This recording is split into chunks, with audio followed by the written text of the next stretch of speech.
আসসালামু আলাইকুম সবাইকে, সকলকে স্বাগত জানাচ্ছি ওরলজির আজকের ভিডিওতে। আমি মাইশা আপু আছি তোমাদের সাথে। আজকে আমরা চলে এসেছি রাইট ফর্ম অফ ভার্ব নিয়ে আলোচনা করার জন্য। আমি জানি গরমে সবার অবস্থা খুবই নাজেহাল। আমরা গরমে খুবই খুবই খুবই খুবই বেশি সাফার করতেছি, but still we have to study, right? আমাদের পরীক্ষা কিন্তু এখন আমাদের দরজায় কড়া নাড়ছে। তো বেসিকলি আমাদের আজকের ভিডিওটা এইচএসসি ক্যান্ডিডেটদের উদ্দেশ্য করে বানানো হচ্ছে। কিন্তু এর বাইরে তোমরা যারা আছো, যাদের রাইট ফর্ম অফ ভার্ব নিয়ে সমস্যা আছে, তারাও ভিডিওটি দেখতে পারো, নো প্রবলেম। আর যদি তোমাদের পড়া সম্পর্কে যদি বুঝতে না পারো বা কোনো কিছু প্র্যাকটিসের সময় তোমাদের অসুবিধা মনে হয়, তাহলে তোমরা আমাদের কি করতে পারো, আমাদের ভিডিও নিচে কমেন্ট বক্সে আমাদেরকে কমেন্ট করতে পারো, আমাদের টেলিগ্রামে আমাদের সাথে যোগাযোগ করতে পারো, আমাদের হোয়াটসঅ্যাপে আমরা অ্যাভেলেবেল আছি, প্লাস আমাদের ফেসবুক পেজ থেকেও তোমরা আমাদের সাথে কন্ট্যাক্ট করতে পারো। আমরা অবশ্যই চেষ্টা করব আমাদের সর্বোচ্চটুকু দিয়ে তোমাদেরকে হেল্প করার। তাহলে চলো, দেরি না করে আমরা এখন শুরু করি আমাদের ক্লাস। আচ্ছা, ফার্স্টেই আমরা হচ্ছে রাইট ফর্ম অফ ভার্ব সম্পর্কে কিছু ইনফরমেশন জেনে নিব। সেটা হচ্ছে ল্যাটিন শব্দ ভার্বাম থেকে ভার্ব শব্দটি এসেছে। ভার্বাম হলো কাজ প্রকাশক শব্দ, অর্থাৎ এর অর্থ বোঝানো হয় যে কোনো কোনো কাজ বোঝানোর ক্ষেত্রে। আর ব্যাকরণগত অর্থ হচ্ছে ক্রিয়া বা কাজ করা, ক্রিয়া বা কাজ করা। বাক্যে ভার্বের গুরুত্ব অপরিসীম, we all know about this. তারপরে হচ্ছে ভার্ব ছাড়া কোনো বাক্য গঠন করা যায় না। বাংলা বাক্যে ভার্ব ছাড়া বাক্য গঠন করা গেলেও ইংরেজি বাক্যের ক্ষেত্রে ভার্ব ছাড়া সম্ভব নয়, কেননা বাক্যের অন্য কোনো ওয়ার্ড কাজ সম্পন্নর জন্য আদৌ ভূমিকা রাখে না। সেন্টেন্স হলো ইউনিট অফ থটস যা ভার্ব দ্বারা প্রকাশিত হয়। আই গেস এতটুকু পড়লে এনাফ আমাদের জন্য, কারণ এগুলা দিয়ে আমাদের কোনো এছাড়ার কোনো দরকার নাই। মেইন আমরা যেটা সেটাতেই ফোকাস করব। আমরা এখানে একটু ভার্বের ক্লাসিফিকেশন সম্পর্কে একটু জেনে নেব। সেগুলো হচ্ছে, ভার্ব মেইনলি হচ্ছে দুই প্রকার। সেটা সেটা হচ্ছে ফাইনাইট আর নন ফাইনাইট। এখন আমরা যদি ফাইনাইট ভার্বকে হচ্ছে ক্লাসিফাইড করি, তাহলে সেক্ষেত্রে ফাইনাইট ভার্ব কি কি? একটা হচ্ছে অক্সিলারি আর একটা হচ্ছে প্রিন্সিপাল। অক্সিলারি ভার্ব আবার দুই প্রকার, যেমন জেনারেল অক্সিলারি আর একটা মোডাল অক্সিলারি। জেনারেল অক্সিলারি তিন প্রকার, যেমন to be, to have, to do. আমরা অনেকেই জানি না টু বি কোনগুলা। বেসিকলি এম, ইজ, আর এগুলো যেগুলো আছে সেগুলো হচ্ছে টু বি ভার্ব বলা হয়। আর টু হ্যাভ হচ্ছে হ্যাভ, হ্যাজ, হ্যাড দিয়ে যেগুলো হয় সেগুলা। আর বাকি আছে টু ডু ভার্ব। তো জেনারেলের ক্ষেত্রে কি কি থাকে? Am, is, are, to have, or to be, or to do. এখন আমরা প্রিন্সিপাল ভার্ব যেগুলো ছিল, প্রিন্সিপাল ভার্বের মধ্যে কি কি আছে? ট্রানজিন ট্রানজিটিভ আর একটা হচ্ছে ইনট্রানজিটিভ। ট্রানজিটিভ আর একটা হচ্ছে ইনট্রানজিটিভ। এরপরে আমরা যাব হচ্ছে নন ফাইনাইট ভার্বের যেটা। নন ফাইনাইট ভার্বকে আমরা যদি ক্লাসিফিকেশন দেখি, তাহলে কি কি আছে? জেরান্ড আছে, আরেকটা হচ্ছে পার্টিসিপল, আরেকটা হচ্ছে ইনফিনিটিভ। জেরান্ড, পার্টিসিপল আর ইনফিনিটিভ, এটা হচ্ছে নন ফাইনাইট ভার্ব। তাহলে আমরা যদি ভার্বকে দুই ভাগে ভাগ করি, তাহলে সেটা হচ্ছে ফাইনাইট ভার্ব এবং non finite verb. Non finite verb mainly তিন প্রকার, এখানে এসে থেমে যায়। আর ফাইনাইট ভার্বকে ভাঙতে থাকলে যতদূর যায় সেটা হচ্ছে কোথায় এসে থামে? Auxiliary, general auxiliary, modal auxiliary, এগুলোর মধ্যে এসে থামে। তাহলে এটাই হচ্ছে আমাদের নর্মাল যে ক্লাসিফিকেশন, সেটাই জাস্ট এটা একটা ডায়াগ্রাম তোমাদেরকে বোঝানোর জন্য। এরপরে হচ্ছে আমরা যে রাইট ফর্ম অফ ভার্বস এর যে কমন রুল গুলো থাকে সেগুলো নিয়ে আলোচনা করব।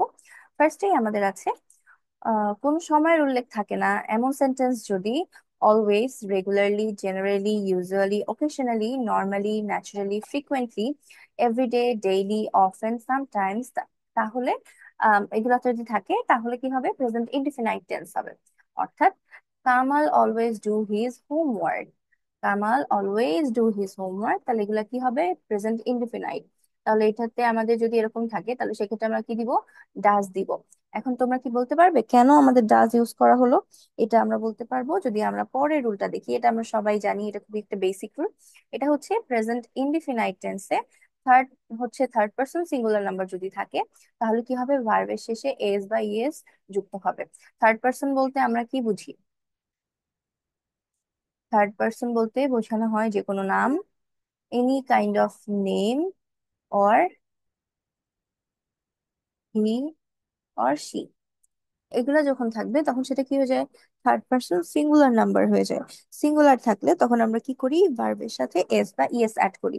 এখানে কিভাবে আছে, কামাল দেওয়া আছে, তাহলে এখানে আমাদের সাবজেক্টটা কি, থার্ড পার্সন সিঙ্গুলার নাম্বার, এই জন্য আমরা ভার্বের সাথে ইএস অ্যাড করেছি। এই জন্য কামাল অলওয়েজ ডু হিজ হোমওয়ার্কটা কি হয়েছে, প্রেজেন্ট ইনডিফিনাইট হিসেবে। এটা হচ্ছে Kamal always does his homework. এরপরে প্রেজেন্ট ইনডিফিনাইট টেন্সে সাবজেক্ট যদি থার্ড পার্সন হয়, সিঙ্গুলার নাম্বার হবে।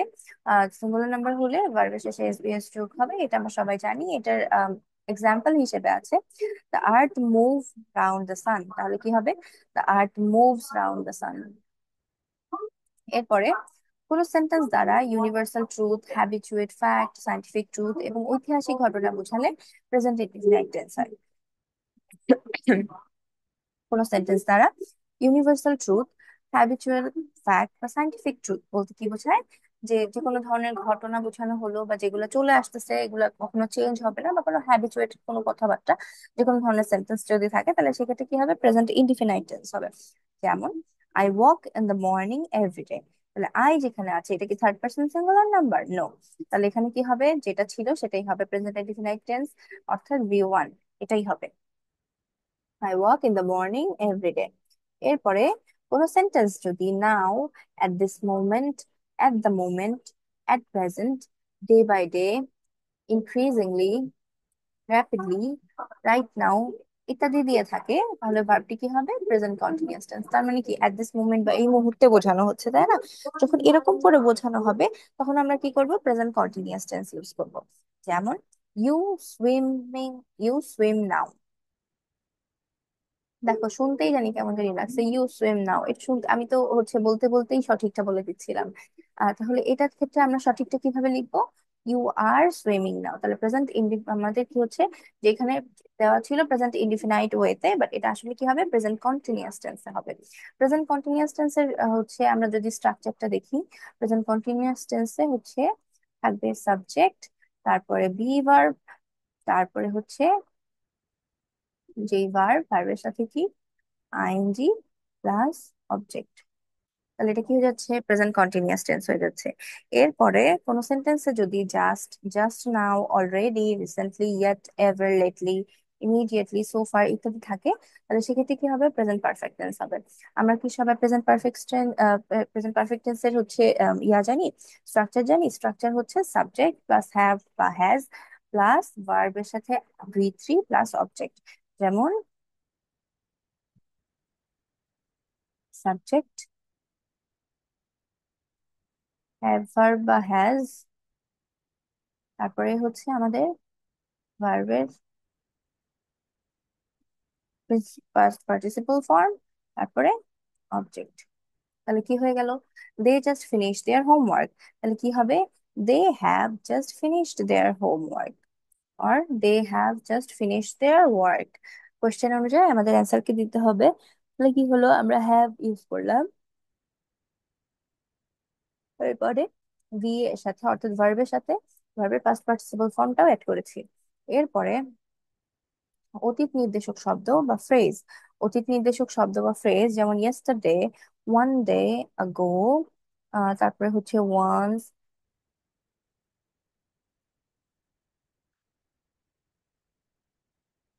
once, last, after, a few days, last night, once upon a time, in the past, previously, এগুলো যদি থাকে অর্থাৎ এগুলো সবগুলা কি করছে, পাস্ট ফর্মকে ইন্ডিকেট করছে। ইত্যাদি যদি থাকে তাহলে ভার্বের সাথে পাস্ট ফর্ম হয়। এরপরে হচ্ছে আমরা যদি এক্সাম্পল দেখি তাহলে কি আছে, আই সি ইউ লং আগো, তাহলে এখানে কি হবে, আই স ইউ লং আগো। লং আগো দিয়ে কি বোঝাচ্ছে, পাস্ট বোঝানো হচ্ছে, তাহলে এখানে কি হয়ে গেল, বি টু হয়ে গেল। তাহলে এটা হচ্ছে স।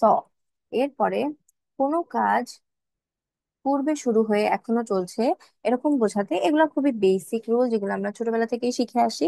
সেটা হচ্ছে কোনো কাজ পূর্বে শুরু হয়ে এখনো চলছে এরকম বোঝানোর ক্ষেত্রে আমরা কি করি, present perfect continuous tense use করি। তাহলে এই ক্ষেত্রে সেন্টেন্সের ক্ষেত্রে কি হবে, সিন্স অথবা ফর ব্যবহার করা হয়। যেমন they play for 2 hours, they play for 2 hours. এরপরে they have been playing for 2 hours হয়ে যাবে, এটা কি হয়ে যাবে, they have been playing for 2 hours. আমরা এটাকে কি করলাম, প্রেজেন্ট পারফেক্ট কন্টিনিউয়াস টেন্স করে ফেললাম। এরপরে কিন্তু সিন্স ও ফর, এখানে কিছু নিয়ম আছে, সেটা হচ্ছে কিন্তু সিন্স ও ফর ব্যবহৃত সেন্টেন্সে মূল ভার্বটি বি ভার্ব হলে উক্ত সেন্টেন্সই প্রেজেন্ট পারফেক্ট টেন্স হয়ে যায়। যেমন the boy be ill since Monday, কি হয়ে যাবে? The boy has been ill since Monday. The boy have been ill since Monday. তাহলে এক্ষেত্রে কি হলো? প্রেজেন্ট পারফেক্ট টেন্স হয়ে গেল। এরপরে আরেকটা রুল হচ্ছে, সাধারণত অধিকাংশ ছাত্রছাত্রী প্রেজেন্ট পারফেক্ট কন্টিনিউয়াস এবং প্রেজেন্ট পাস্ট পারফেক্ট কন্টিনিউয়াস এবং ফিউচার পারফেক্ট কন্টিনিউয়াস কে কনফিউশনে ভোগে। তিনটি টেন্সের অ্যাকশন, আচ্ছা আমি যদি বলি, এটা আমি যখন আস্তে আস্তে আমরা পড়া শুরু করবো, এটা আমি তখন বুঝাই দিব। এখানে এভাবে ক্রিয়েট করা, কনফিউশন ক্রিয়েট করার কোনো মানে নাই। আমরা পরের ইয়াতে দেখি, at that moment, then, at the time ইত্যাদি থাকলে কি হয়? পাস্ট কন্টিনিউয়াস টেন্স হয়।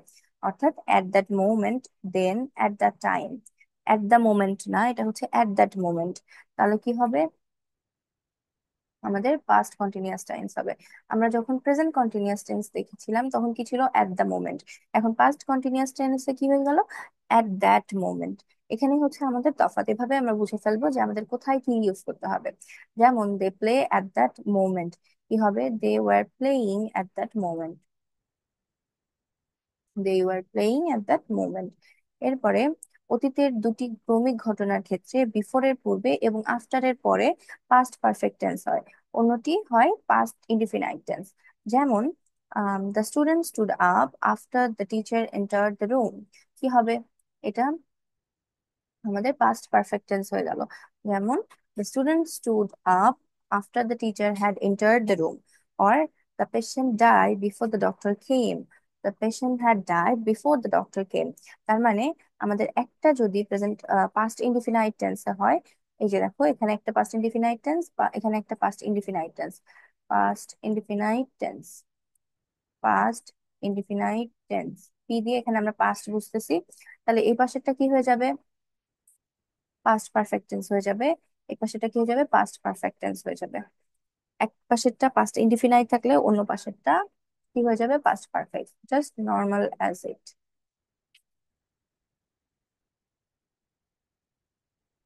এখানে একটা রুলস আছে আমাদের, সেটা হচ্ছে আফটার দ্বারা দুটি ক্লজ যদি যুক্ত হয়, আফটার যুক্ত ক্লজটি প্রেজেন্ট পারফেক্ট টেন্স হয়, আর হচ্ছে অপর ক্লজটি ফিউচার সিম্পল হচ্ছে টেন্স হয়। যেমন I go to college after I have left school. তার মানে কি আফটারের সাথে যেটা আছে সেটা হয়ে যাবে কি?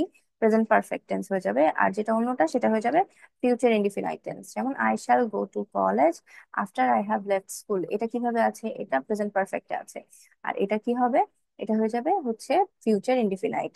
I shall go to college after I have left school. এরপরে আমরা হচ্ছে নাম্বার 8-এ যাব। কোনো কাজ ভবিষ্যতে ঘটবে এমন বোঝাতে ফিউচার ইনডিফিনাইট টেন্স ব্যবহার করা হয়। এক্ষেত্রে ভবিষ্যৎ নির্দেশক today, tomorrow, tonight, next, coming, ensuring, in the day, years to come, এরকম সময় নির্দেশক ওয়ার্ড থাকতে হবে। তাহলে কি হচ্ছে? I meet my friend tonight. তাহলে টুনাইট, আজকে রাতে দেখা হবে। তাহলে এটা কি হয়ে গেল? দেখা করব বা দেখা হবে। এটা কিভাবে আসতেছে? এটা ফিউচার হয়ে যাচ্ছে না? তাহলে এটাকে আমরা কিভাবে লিখবো? ফিউচার ইনডিফিনাইট এর নিয়মে লিখবো, অর্থাৎ সাবজেক্ট প্লাস শ্যাল বা উইল দিয়ে।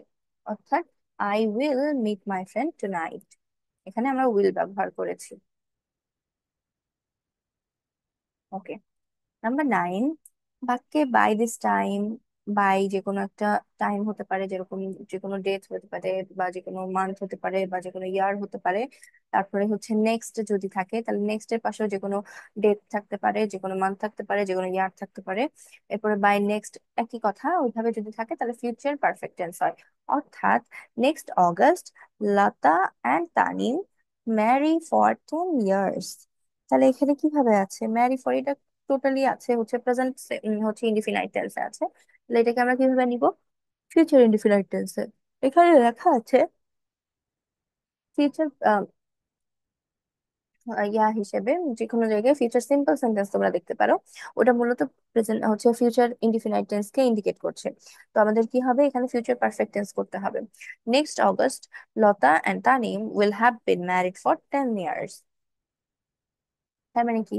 এখানে অনেকদিন টাইমের কথা বলা হচ্ছে না, এই জন্য এটা কি কি হয়ে গেছে? Future perfect tense. তাহলে will have been married for, will have been married for আমরা এখানে ইউজ করছি ম্যারিকে আমরা টোটালি লিখছি উইল হ্যাভ বিন ম্যারিড। এরপরে ইন্টারোগেটিভ সেন্টেন্সে যদি ডাব্লিউএইচ কোশ্চেন মানে ডাব্লিউএইচ ওয়ার্ড থাকে, তাহলে কি হবে? সাবজেক্টের পূর্বে টেন্স ও পার্সন অনুযায়ী to be verb, have verb অথবা ডু ভার্ব ব্যবহার করতে হবে।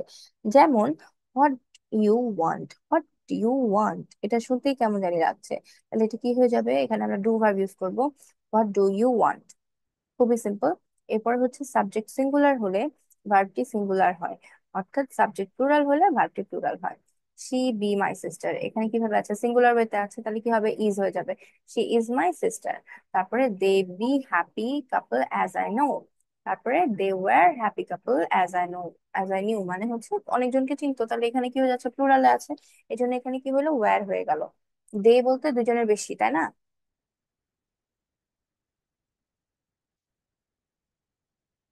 ওকে। সাধারণত অ্যাবস্ট্রাক্ট নাউন এবং আনকাউন্টেবল যে নাউন হয় সেগুলো কি হয়ে যাবে? সিঙ্গুলার হয়ে যাবে। যেগুলো অ্যাবস্ট্রাক্ট থাকে বা হচ্ছে আনকাউন্টেবল থাকে সেগুলো কি হবে? সিঙ্গুলার হবে। এরপরে আমাদের অ্যাডজেক্টিভের পূর্বে যদি ডিটারমাইনার যে দা দা থাকে, যদি এরকম থাকে, তাহলে সেক্ষেত্রে কি হবে? ভার্ব প্লুরাল হবে। অর্থাৎ অ্যাডজেক্টিভের পূর্বে দা বসলে সেটি কমন নাউন হয়ে যায়। তাহলে অ্যাডজেক্টিভের পূর্বে যদি আমার ডিটারমাইনার দা থাকে, তাহলে সেক্ষেত্রে কি হয়ে যাবে? ভার্ব প্লুরাল হবে। অর্থাৎ the poor be miserable, the poor be miserable. তাহলে এখানে কিভাবে বলা হচ্ছে? এটা প্লুরালে আছে, যখন প্লুরাল থাকে তখন আমাদের অক্সিলারি ভার্ব কি হবে? আর হয়ে যাবে। এই জন্য এখানে আমরা বি এর জায়গায় বি ভার্ব হিসেবে আর ইউজ করছি। এরপরে সাধারণত এই অ্যাডজেক্টিভ গুলা brave, poor, rich, industrious, coward, pious, virtuous হিসেবে ব্যবহৃত হয়। এরপরে রিলেটিভ প্রোনাউন। রিলেটিভ প্রোনাউন সম্পর্কে আমরা সবাই জানি, যেটা হচ্ছে হুইচ, হু, দ্যাট, এগুলাকে বলা হয়, তাই না? তাহলে এগুলো আমাদের যখন বসবে তখন এগুলা হচ্ছে নাউন বার এবং পার্সন অনুযায়ী নির্ধারণ নির্ধারণ করা হবে। ওকে। তাহলে আমরা যদি দেখি, কোশ্চেন হচ্ছে আমাদের it is I who dash to be blame. তাহলে আই এর হিসেবে আমরা কি লিখি বলতো? আই হিসেবে আমরা সবসময় লিখি এম। আই এর পরে কি আর বসে নাকি আই এর পরে ইজ বসে? বসে না, আই এর পরে আমরা কি লিখি? এম লিখি। তাহলে এখানে কি হচ্ছে? এটা কি হিসাবে আমরা আমাদের নাম্বার হিসেবে আমরা মডিফাই করে ফেলবো। তাহলে কি হবে? It is I who am to blame, কি হয়ে যাবে? আই এর জন্য এম হয়ে যাবে। ওকে। এরপরে বিভিন্ন পার্সন এর subject not only but, but also, or, নর, এইদার অর, নেদার নর দ্বারা যুক্ত হলে অর, নর, বাট অলসো এর পরের পার্সন অনুযায়ী ভার্ব নির্ধারিত হয়। অর্থাৎ either you or he have done this. তাহলে হি এর পরে এখানে হ্যাভ দেওয়া আছে, আমাদের কি বলেছে? পার্সন অনুযায়ী ভার্ব নির্ধারিত হবে। তাহলে হি এর পরে কি হ্যাভ হয় নাকি হ্যাজ হয়? অবভিয়াসলি হ্যাজ হয়, এটা আমরা সবাই জানি। তাহলে এখানে কি হবে? Either you or he has done this. এরপরে এখানে একটা ব্যতিক্রম রুল আছে, যেটা হচ্ছে আমাদেরকে জানানো হচ্ছে, সেটা হলো ফার্স্ট পার্সন, সেকেন্ড পার্সন এবং থার্ড পার্সন যদি একই সেন্টেন্সের সাবজেক্ট হয়, তাহলে সেক্ষেত্রে সেকেন্ড পার্সন, থার্ড পার্সন এবং ফার্স্ট পার্সন এরকম করে হচ্ছে দোষ স্বীকারের ক্ষেত্রে 1 3 2, অর্থাৎ ফার্স্ট পার্সন, থার্ড পার্সন এবং সেকেন্ড পার্সন উক্ত প্রোনাউন দ্বারা যুক্ত হলে ভার্ব প্লুরাল হয়ে যাবে। আচ্ছা, এটা একটু বুঝতে অসুবিধা হতে পারে তোমাদের, আমি একটু বুঝাই বলি। I, he and you be the best friends. তাহলে এখানে আমরা মাঝে মধ্যে কনফিউজ হয়ে যাব, আই এর জন্য ভার্ব বসবে, হি এর জন্য বসবে নাকি ইউ এর জন্য বসবে। তাহলে সবসময় মনে রাখবো, এটা কি মডিফাই করছে না, এটা এটাকে মডিফাই করছে না, করছে হচ্ছে এইটা। তাহলে ইউ এর জন্য যেটা বসবে সেটা। তাহলে আমরা কি লিখবো? I, he and you are the best friends. এখানে যদি আই, ইউ অ্যান্ড হি থাকতো, তাহলে কি হতো? এটা তোমাদের জন্য কোয়েশ্চেন থাকলো, আশা করছি অ্যান্সারটা তোমরা আমাদেরকে কমেন্ট বক্সে জানিয়ে দিবে। এরপরে এন্ড দ্বারা যুক্ত দুইটি নাউনের মধ্যে মিলনার্থক সম্পর্ক হলে ভার্ব সিঙ্গুলার হয়। তাহলে slow and steady win the race, এটা আমরা সবাই জানি, এটা জাস্ট প্রভার্ব একটা। Slow and steady wins the race, এটা আমরা সবাই জানি। তো এটার ক্ষেত্রে কি হলো? এন্ড দ্বারা যদি থাকে তাহলে সেক্ষেত্রে কি হয়ে যাবে? দুইটা যেহেতু মিলনার্থক বোঝাচ্ছে, সম্পর্ক যেটা একসাথে মিলতেছে, তাহলে এখানে কি হবে? ভার্ব সিঙ্গুলার হয়ে গেল। এরপরে নির্দিষ্ট দূরত্ব, ওজন, অর্থ এবং সময় বোঝালে কোনো সাবজেক্ট প্লুরাল হলেও পরবর্তী ভার্ব সিঙ্গুলার হয়।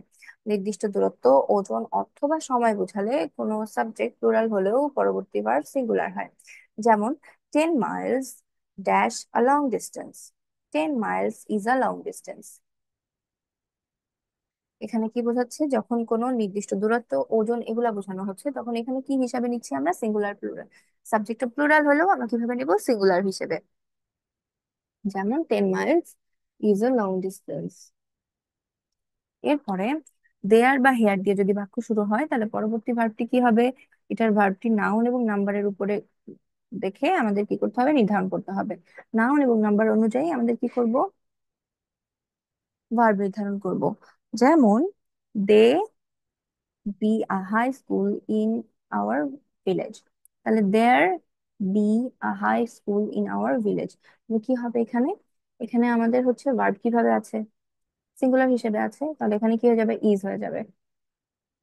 there is a high school in our village। এরপরে হচ্ছে there be two high schools in our village।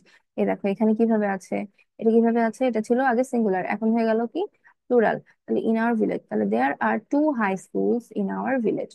there are two high schools in our village।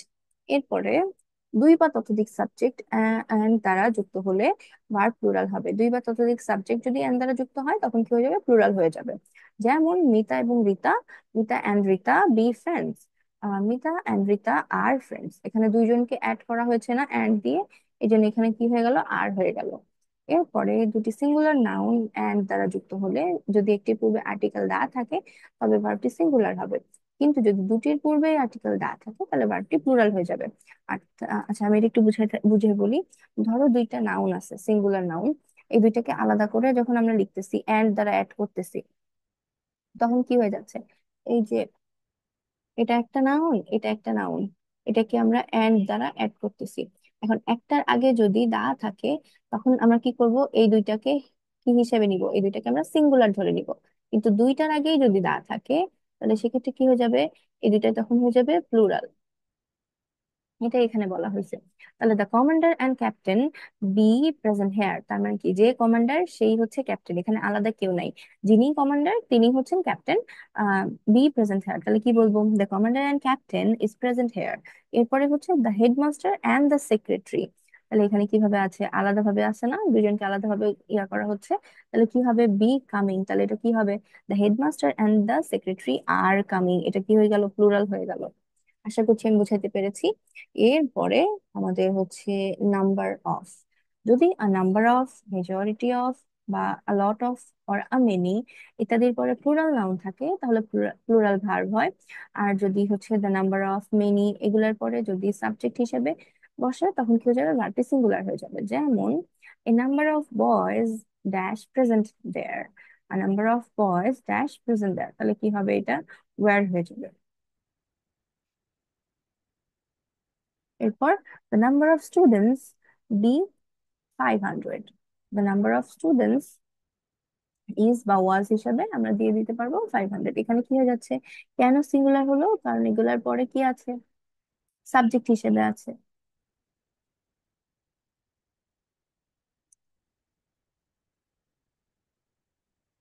এরপরে সেন্টেন্সে মোডাল অক্সিলারি ভার্ব যদি থাকে, তাহলে কি হবে, can, can't, but, had better, had rather, would better, would rather, could, may, might, shall, should, will, would, must, use to, have to, has to, had to, ought to, need dare.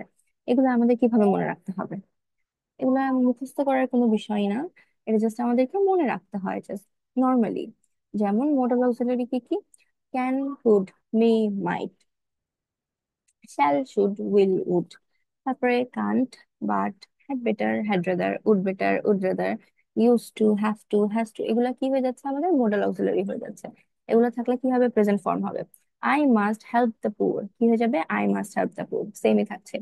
এরপরে কি, passive ভয়েসের ক্ষেত্রে can be, could be, may be, might be, shall be, should be, will be, would be, ought to be, have to be. এরপরে ভার্বটি past participle form হয়, অর্থাৎ V three হয়। অর্থাৎ the injured person should be remove from the source of heat.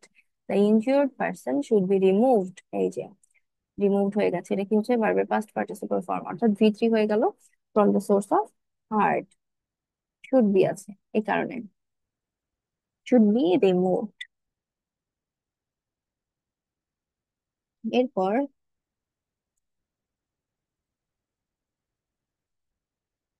সাধারণত infinitive to, অর্থাৎ two ব্যতীত সকল ইনফিনিটিভে যেসব টু ব্যবহার করা হয়, ওই টু বাদে যে সকল প্রিপোজিশন আছে, যেমন in, at, on, of, for, from, by, with, without, within, যেগুলো আছে, below, along, beside, beyond, before, up, after, into, যা আছে ওভারঅল, এগুলোর পরে কি হবে, আইএনজি অ্যাড করতে হবে। যেমন the boy was punished for make a noise. এটা শুনতে কিন্তু অদ্ভুত লাগছে না? কি হয়ে যাবে, the boy was punished for making a noise. এখানে ফর এর জন্য এখানে কি হয়ে গেল, আইএনজি হয়ে গেল ভার্বের সাথে। এরপরে ইনফিনিটিভ টু এর পরে ভার্বের প্রেজেন্ট ফর্ম বসে, ইনফিনিটিভ টু এর পরে ভার্বের প্রেজেন্ট ফর্ম বসে। কি হলো, ইনফিনিটিভ টু এর পরে ভার্বের প্রেজেন্ট ফর্ম বসে, কিন্তু with an eye to, addition to, adverse to, be use to, object to, confess to, with a view to, look forward to, looking forward to, get use to, be be accustom to, or be oppose to, prefer to, এগুলার verb থাকলে কি হবে, ভার্বের সাথে ING যোগ করতে হবে। যেমন এগুলা অনেকগুলো ওয়ার্ড, তো তোমাদের ইয়া করতে অসুবিধা হতে পারে, জাস্ট বেশিগুলো না, যেগুলো তোমরা যখন প্র্যাকটিস করবে, প্র্যাকটিসের সময় দেখবা ঘুরে ফিরে একই জিনিসই আসবে, ঘুরে ফিরে একই রকম শব্দ বা যেরকম পরিচিত ওয়ার্ড ওগুলোর মধ্যে থেকেই আসবে, বাইরে থেকে আসার সম্ভাবনা খুবই কম। এখন তোমাদের কোশ্চেন থাকতে পারে, আপু এগুলো মনে রাখবো কিভাবে? তোমাদের জন্য একটাই সলিউশন আমার, সেটা হচ্ছে যত বেশি প্র্যাকটিস করবে তত ভালো মনে থাকবে। রাইট ফর্ম ভার্ব টোটালি হচ্ছে আমাদের প্র্যাকটিসের উপরে, যত বেশি প্র্যাকটিস করা যায় তত বেশি মনে থাকে, কারণ এগুলো মুখস্থ করার মতো কোনো নিয়ম নাই। আচ্ছা, তাহলে এখন আমরা যদি একটা আমাদের এক্সাম্পল দেখি, তাহলে কি হয়ে যাবে, she wanted to do the job. কি হয়ে যাবে, she wanted to do the job. তার মানে কি হচ্ছে, এখানে কি চেঞ্জ হলো? না, কারণ কি, এটা হচ্ছে ইনফিনিটিভ, এই কারণে এখানে ইয়া হলো না। ইনফিনিটিভের নিয়ম কি, টু প্লাস বি ওয়ান, এই জন্য এটাতে কোনো চেঞ্জ হয় নাই। এরপর দেখো, I am looking forward to hear from you. কি হয়ে যাবে, I am looking forward to hearing from you. এই যে লুকিং ফরওয়ার্ড টু এখানে আছে কিনা দেখি তো আমরা, এই যে look forward to, looking forward two, এগুলো আছে, এই কারণে এখানে কি হয়ে গেল, ভার্বের সাথে আইএনজি হয়ে গেল। এরপরে আমাদের 25 নম্বর, cannot help, could not help, past, would you mind, mind, would, feel like, ইত্যাদির পরে কি হবে, ভার্বের সাথে আইএনজি অ্যাড হবে। যেমন would you mind open the door, would you mind opening the door, খুবই সিম্পল আগেরটার মতো। এরপরে যদি কোনো সিম্পল সেন্টেন্সে দুটি ভার্ব থাকে, তাহলে ব্র্যাকেটের ভার্বের সাথে আইএনজি যোগ করতে হয়, অথবা ভার্বের পূর্বের সাথে টু বসাতে হয়। যেমন আই স হিম গো, কি হয়ে যাবে, আই স হিম গোয়িং। কি হয়ে যাবে, আই স হিম গোয়িং। তারপরে I don't want leave this place, I don't want to leave this place, অথবা I don't want living this place, যে কোনো একটা হয়, ভার্বের সাথে আইএনজি হবে, অথবা ওয়ার্ডের আগে কি করতে হবে, টু বসাতে হবে। হ্যাঁ, যেমন আমরা এটাকে বলতে পারি, হয় জেরান্ড করতে হবে, জেরান্ড অবশ্য এরকম না, জেরান্ড বলা হয় ভার্বের সাথে আইএনজি, বাট ওটা তো অন্য অর্থে ব্যবহৃত হবে। এক্ষেত্রে কি হয়ে যাবে, ভার্বের সাথে আইএনজি অ্যাড করতে হবে, আদারওয়াইজ যে ওয়ার্ডের আগে কি করতে হবে, আমাদের ভার্বের আগে টু ইউজ করতে হবে। এরপরে অ্যাডমিট, আমাদের হচ্ছে admit, appreciate, avoid, consider, dislike, finish, keep, miss, postpone, stop, suggest, understand, প্রকৃতির পরে ভার্ব থাকলে কি হবে, ভার্বের সাথে আইএনজি যোগ করতে হবে, অর্থাৎ স্টপ রাইট হয়ে যাবে কি, স্টপ রাইটিং। এরপরে 28 নম্বর আমাদের appear, ask, decide, demand, forget, happen, hope, learn, manage, neglect, offer, want, prepare, promise, seem, remember. এতগুলা ওয়ার্ড আপনি কিভাবে মনে রাখবো, ঘুরে ফিরে একই কথা, প্র্যাকটিস করতে হবে, প্র্যাকটিস করতে করতেই মনে থাকবে। এই ভার্বগুলোর পর সবসময় কি হবে, টু বসে, ভার্বগুলোর পরে হচ্ছে টু বসবে, তারপর ভার্বের প্রেজেন্ট ফর্ম হয়। যেমন she managed hold a meeting, she manage to hold a meeting, খুবই ইজি। এরপরে হচ্ছে have, has, had, get, got, getting, having, এগুলা হচ্ছে কজেটিভ ভার্ব। এই ভার্বগুলোর পরে কি হয়, আমাদের পাস্ট পার্টিসিপল ফর্ম হয়। যেমন he got his car wash, কি হয়ে যাবে, he got his car washed. কি হয়ে গেল, আমাদের ভার্বের সাথে ইডি হয়ে গেল, অর্থাৎ আমাদের past participle V three form হয়ে গেল, কিসের জন্য, have, has, had, get, got, getting, having, এগুলোর কারণে কি হয়ে যাচ্ছে? Positive verb. পজিটিভ ভার্বের পরে কি হয়?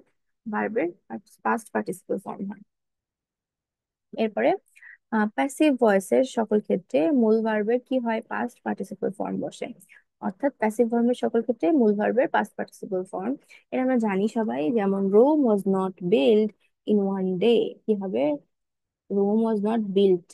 বিল্ট যেটা ছিল ওইটা কি হয়ে গেল? BUILT, built in a day. এরপরে ওয়াইল এর পর যদি কোনো সাবজেক্ট না থাকে, তবে তার ঠিক পরের ভার্বটির সাথে আইএনজি যোগ হয়।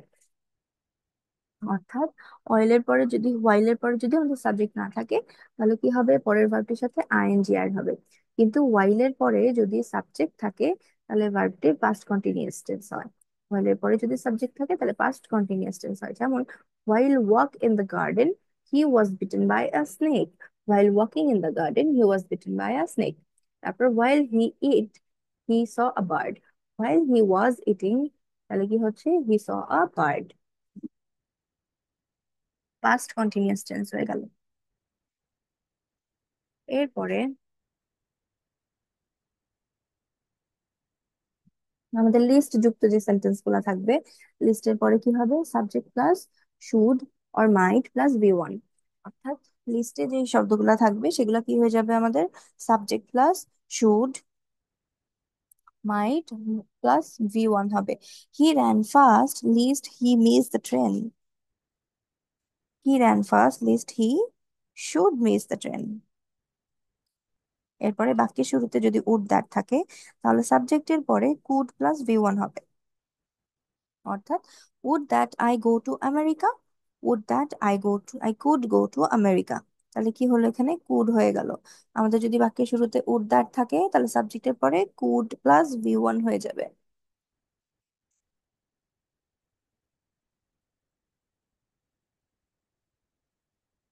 এরপরে 34 number, as if, as though, wish ইত্যাদির পরে শূন্যস্থানে বি ভার্ব বসবে। তবে তা সকল পার্সনের ক্ষেত্রে ওয়্যার হবে। যেমন এটা খুবই খুবই খুবই ইজি। যেমন I wish I be a king, এটা আমরা সবাই জানি। I wish I were a king, কি হয়ে যাবে? I wish I were a king. কিন্তু হ্যাড, ইফ, উইশ যদি আনরিয়েল পাস্ট অর্থে ব্যবহৃত হয়, তাহলে ব্র্যাকেটের ভার্ব যদি বি না থাকে, সেক্ষেত্রে কি হবে? মেইন ভার্বের পূর্বে কুড, উড, মাইট বসবে এবং ভার্বের প্রেজেন্ট ফর্ম হবে। যেমন had I the wings of a bird I fly in the sky. Had I the wings of a bird I could fly in the sky. এরপরে অ্যাজ ইফ, অ্যাজ দো এর প্রথম অংশ যদি present indefinite tense হয়, তাহলে পরের অংশ past indefinite tense হবে। তাহলে প্রথম অংশ যদি প্রেজেন্ট ইনডিফিনাইট টেন্স হয়, তাহলে পরের অংশ কি হবে? Past indefinite tense. আর এবার যদি প্রথম অংশ পাস্ট ইনডিফিনাইট টেন্স হয়, তাহলে পরের অংশ হয়ে যাবে পাস্ট পারফেক্ট টেন্স। খুবই ইজি। যেমন হি স্পিক্স অ্যাজ দো হি নোন এভরিথিং, কি হয়ে যাবে? হি speaks as though he knew everything. তারপরেরটা she proceeded as though I not speak. She proceeded as though I had not spoken. এরপরে সেন্স যুক্ত complex sentence থাকবে। এর প্রথম অংশ কি হবে? প্রেজেন্ট ইনডিফিনাইট টেন্স আর প্রেজেন্ট পারফেক্ট টেন্স। আচ্ছা, এখন আজান দিচ্ছে, আমরা আজানের জন্য একটা বিরতি নিচ্ছি।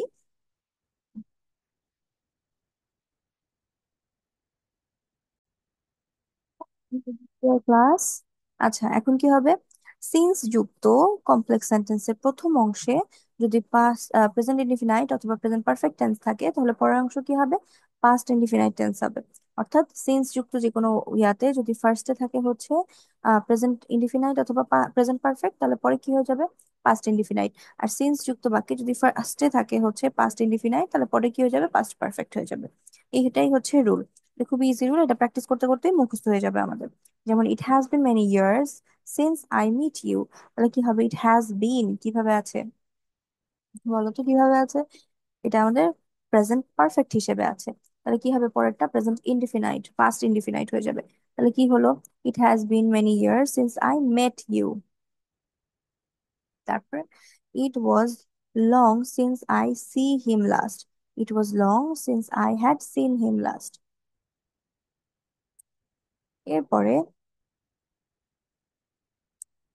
No sooner had, no sooner had যদি থাকে, দেন যদি থাকে, তারপরে হচ্ছে scarcely plus when, hardly when যদি থাকে, তাহলে প্রথম ব্র্যাকেটের ভার্বের পাস্ট হচ্ছে, প্রথম ভার্বের কি হবে, পাস্ট পার্টিসিপল হবে, আর দ্বিতীয় ভার্বের পাস্ট ফর্ম হবে।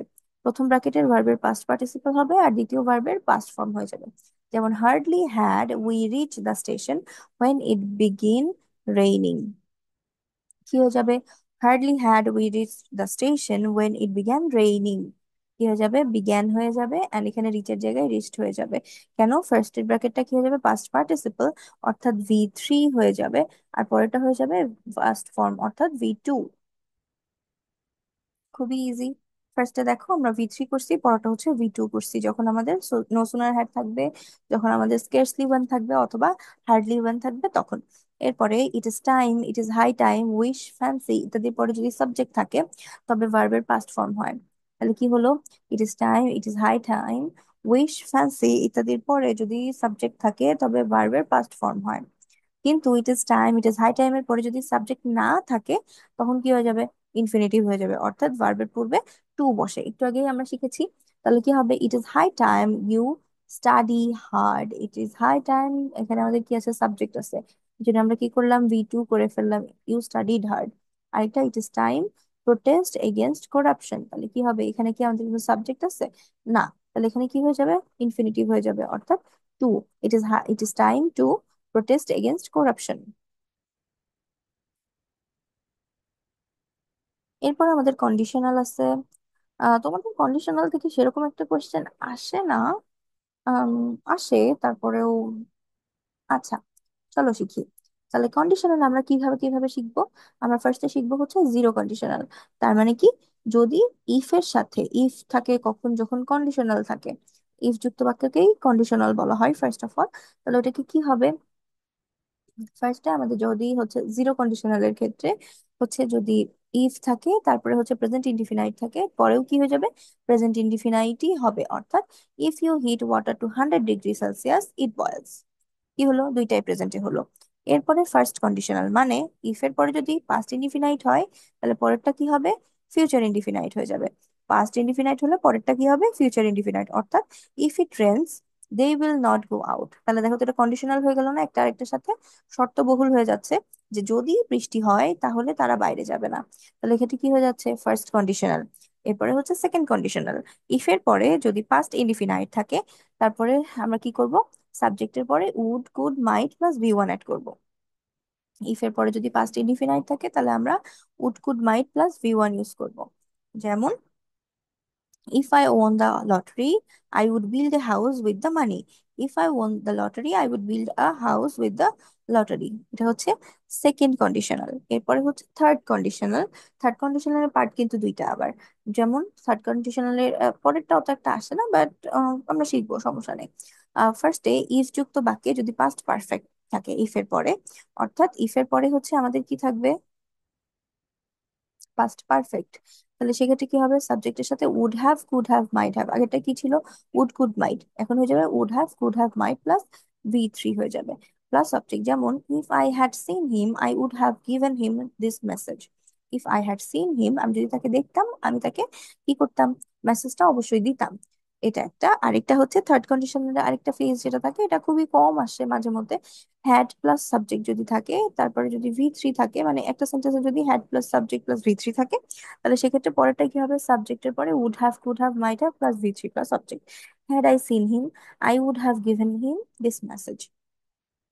তবে ইফ ছাড়া আরো কিছু কন্ডিশনাল কনজাংশন ব্যবহৃত হয়, তাদের মধ্যে উল্লেখযোগ্য হচ্ছে in case, unless, provide, in case, unless, provided that, or providing that,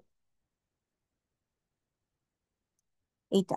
এটা থাকলে কি হবে, আমাদের চেঞ্জ হয়ে যাবে, এগুলাও কি হয়ে যাবে, কন্ডিশনাল সেন্টেন্সের মধ্যে পড়বে। এরপর আমরা হচ্ছে আমাদের লাস্ট, আজকের জন্য লাস্ট যেটা সেটা শিখবো। যেমন, with, together with, along with, in addition to, as well as, including to, accompanied with বা by, plus and, not or no দ্বারা দুই বা ততোধিক যদি সাবজেক্ট যুক্ত বাক্য থাকে, তাহলে সাবজেক্টের পার্সন এবং নাম্বার অনুযায়ী ভার্ব চেঞ্জ হবে। যেমন, Ali as well as his brothers come here, তাহলে এখানে কি দেখো তো, নাম্বারটা কিভাবে আছে, প্লুরালে আছে, তাহলে আমরা কি লিখবো, has come here, Ali as well as his brother has come here। এরপরে I and not my friends be to blame. তাহলে নট মাই ফ্রেন্ডস, ওরা কি হচ্ছে, বাদ হয়ে যাচ্ছে, তাহলে কাকে আমরা মডিফাই করব? আলীকে প্রথম সাবজেক্ট হিসেবে। তাহলে এখানে কি হয়ে যাবে, এম হয়ে যাবে। খুবই ইজি ছিল আমাদের আজকের 40টা। আর বেশি নাই, আমাদের আর 25 রুলস আছে মনে হয়। তো আজকে তোমাদের জন্য আই গেস এতটুকুই ঠিক আছে। এর পরের ভিডিওতে আমরা হচ্ছে রাইট ফর্ম অফ ভার্বের বাকি রুলস গুলা জেনে নিব।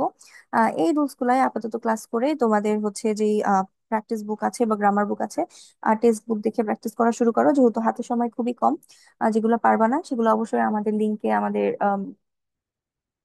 ইয়াতে জানাইতে পারো, কমেন্ট বক্সে জানাতে পারো। আমাদের টেলিগ্রাম, হোয়াটসঅ্যাপ এবং ফেসবুক পেজও তোমাদের জন্য সবসময় ওপেন থাকে। Feel free to knock us and tell us about your problems. We will be there to solve this. Next ভিডিওতে দেখা হবে ইনশাল্লাহ। ততক্ষণ পর্যন্ত ভালো থাকো, সুস্থ থাকো। আশা করছি তোমাদের রাইট ফর্ম ভার্ব নিয়ে এরপরে কোনো সমস্যা থাকবে না। যদি থাকে তাহলে অবশ্যই আমাদেরকে জানাবে। ততক্ষণ পর্যন্ত আল্লাহ হাফেজ।